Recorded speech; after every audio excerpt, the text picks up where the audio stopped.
மதுரை மாவட்டம் திருமங்கலத்தில் 1952ஆம் ஆண்டு ஆகஸ்ட் மாதம் 25ஆம் தேதி பிறந்தவர் நாராயணன் அழகர்சாமி விஜயராஜ். படிப்பின் மீது ஆர்வம் இல்லாத நிலையில் சினிமாவின் மீது தீரா பற்று கொண்டார். எம்ஜிஆரின் தீவிர ரசிகனான இவர் 10ஆம் வகுப்பு முடித்துவிட்டு தனது தந்தையின் ரைஸ் மில்லில் பணிபுரிந்தார். சினிமா மீது கொண்ட ஆர்வத்தால் பல அவமானங்கள், புறக்கணிப்புகளுக்கு மத்தியிலும் 1979ஆம் ஆண்டு இனிக்கும் இளமை என்னும் திரைப்படத்தின் மூலம் வில்லனாக தமிழ் சினிமாவில் அறிமுகமானார். சினிமாவில் நுழைந்ததிலிருந்து இவரது பெயர் விஜயகாந்த் என அறியப்பட்டது.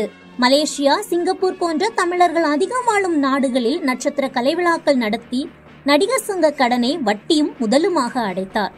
கலைஞர்களுக்கு ஓய்வூதிய திட்டங்களை அறிமுகப்படுத்தினார். தண்ணீர் தராத கர்நாடகாவுக்கு மின்சாரம் இல்லை என நெய்வேலியில் போராட்டம் நடத்தினார்.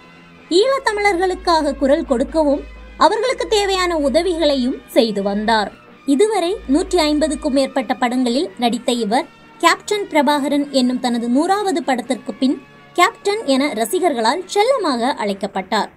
மேலும் பிரேமலதா என்பவரை திருமணம் செய்து தனது மூத்த மகனுக்கு விஜய பிரபாகரன் என பெயர் வைத்தார்.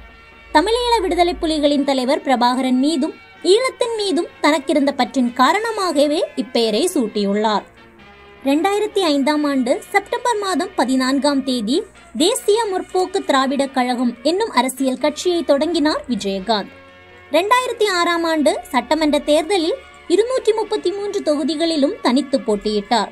2011ஆம் ஆண்டு அதிமுகவுடன் கூட்டணி அமைத்து 41 இடங்களில் போட்டியிட்ட தேமுதிக 29 இடங்களில் வெற்றி பெற்றது. முதன்முறையாக விஜயகாந்த் எதிர்க்கட்சி தலைவரானார். விஜயகாந்த் அரசியலுக்கு வருவதற்கு முன்பாகவே இலவச மருத்துவமனை, ஆண்டுதோறும் மாணவர்களுக்கு நிதி உதவி, எம்ஜிஆர் காது கேளாதோர் வாய் பேசாதோர் பள்ளி, லிட்டில் ஃப்ளவர் பார்வையற்றோர் பள்ளிகளுக்கு நன்கொடை, இலவச கணினி பயிற்சி மையம், இலவச திருமண மண்டபங்கள், ஏராளமான ஏழை ஜோடிகளுக்கு இலவச திருமணம், கேப்டன் ஸ்போர்ட்ஸ் அகாடமி என உருவாக்கியவர். குஜராத் பூகம்பம், கார்கில் போர், சுனாமி, கும்பகோணம் பள்ளி தீ விபத்து என பல சோக நிகழ்வுகளுக்கு தன் சொந்த செலவில் நிவாரணங்களை கொடுத்து உதவியவர். அரசியல் கட்சி தொடங்கிய பின்னர் தானே புயல், ஆந்திரா புயல், ஒடிசா வெள்ளம் என பாரபட்சமின்றி முதல் ஆளாக முன்வந்து நிவாரணங்களை வழங்கினார். 2001ஆம் ஆண்டு இவருக்கு கலைமாமணி விருது வழங்கப்பட்டது. அதன் பின்பு அரசியலில் கூட்டணி கட்சிகளுடன் போட்டியிட்டு தொடர் தோல்விகளை சந்தித்த விஜயகாந்த் உடல்நிலையிலும் பாதிப்பு ஏற்பட்டது. கடந்த சில வருடங்களாக உடல் நலம் குன்றியிருந்த இவர் கடந்த 28ஆம் தேதி காலை மரணமடைந்தார்.